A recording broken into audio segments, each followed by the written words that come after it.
What's up, everybody? Cole here, just checking in. I want to talk about the topic of being overwhelmed. There's plenty of books about it. There's plenty of podcasts about it. How do you deal with it? And I'm going to give my perspective on it because there's just a lot in our world in general, regardless of the time of year, the season that you're in. And I mentor and coach a lot of men across the country. That's one of my whys. It's a big piece of my why outside of my family and putting good out in the world and leading with impact.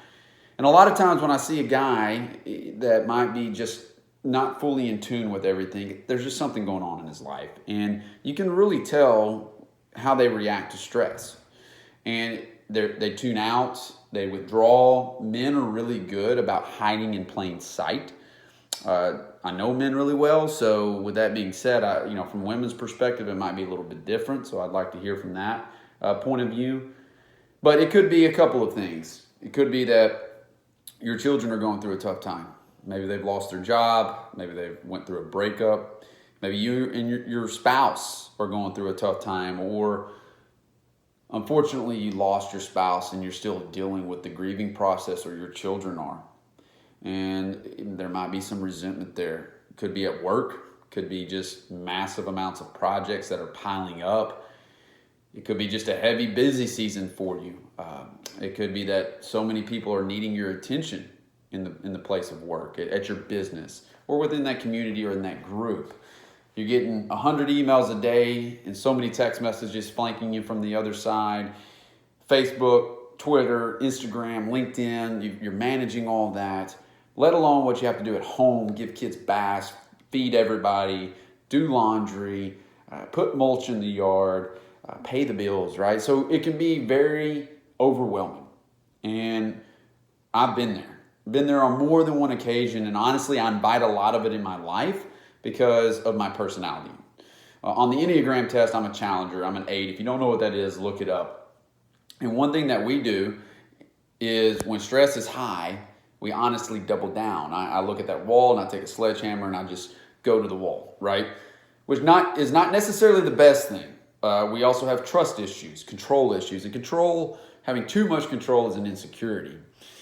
And it's engaging in a very heightened state of self-awareness. So what I want to talk about is, though, if you're that person that people come to for guidance, people look to for attitude, people are counting on you in the darkest hour when adversity hits or the proverbial stuff hits the fan, you're there. You answer the call. They can count on you. You are consistent time and time again. So I'm specifically talking to you because about a year and a half ago, I honestly had a breakdown where I curled up underneath my desk and felt like the world was caving in on me.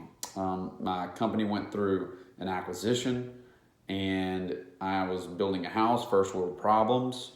I was scared to death of what was to come or what if, so I was creating a lot of speculation, unnecessary fear in my life, and that's not what a leader does. But we as men, we as women, at leadership, those that are in leadership, we too are going to go through this. That's how we are able to lead with impact.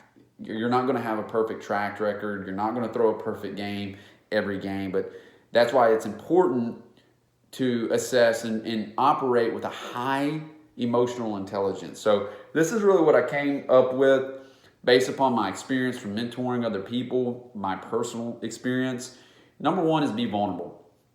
We say it all the time, or I say it all the time. A weak person, a weak man, a weak woman, a weak leader is someone that's not willing to ask for help. I've been there. And I go there from time to time, and I have to catch myself. You need help too. It's okay to say to your teams, to your family, like, I'm dealing with this situation and I need your help.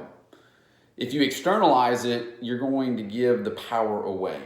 And that's important because a lot of us let it bottle up and then we eventually blow up. And those that are in our inner circle usually catch the shrapnel from that. So be vulnerable. It's swallow your pride. You don't have to conquer everything that day. And if you're dealing with so much stuff and you feel like you can't move forward and you're in a gridlock with yourself, be vulnerable. Be vulnerable with yourself first. If that's in the mirror, that's fine. If it's in a journal, that's great.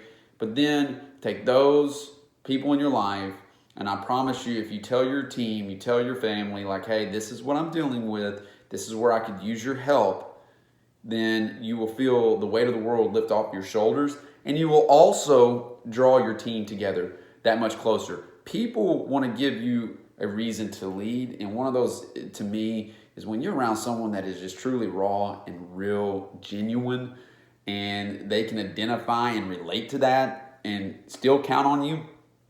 That's when you've hit true gold. Number 2 is take a breather.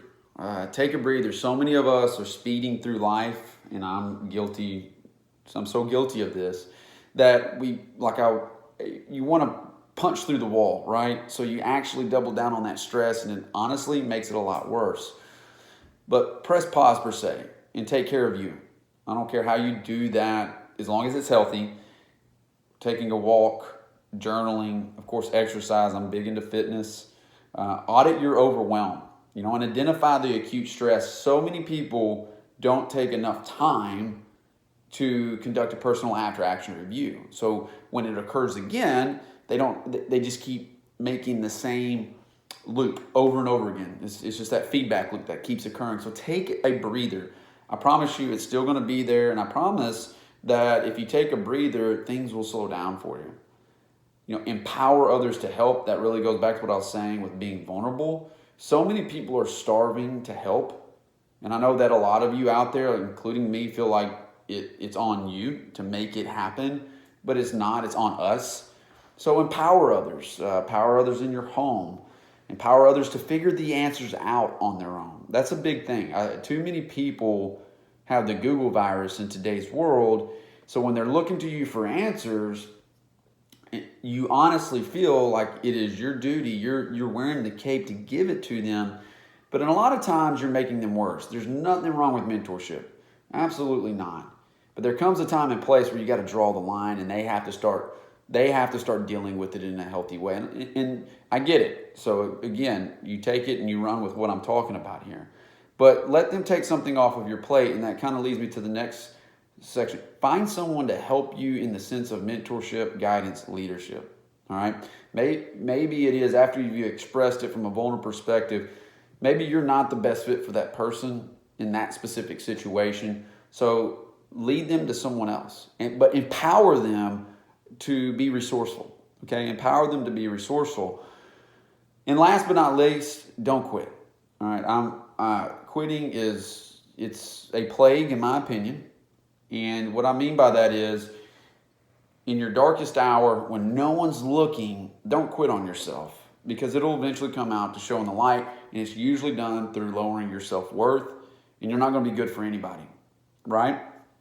Instead, take an opportunity to breathe, take an opportunity to reset, refocus, and then re-engage. So but don't quit. Don't quit. It's tough, yes, but it's not going to put you 6 feet under. All right? Those are the things that I have learned through my process that I wanted to share with you. Will it go away overnight? No. Who is the answer to the equation? You. We are the answers to our questions and to our problems. We are truly the cure. Ultimately, take extreme ownership, but do something about it. Get out of your head, into your heart, and put it into life. All right, guys, that's it for me. Have a great day.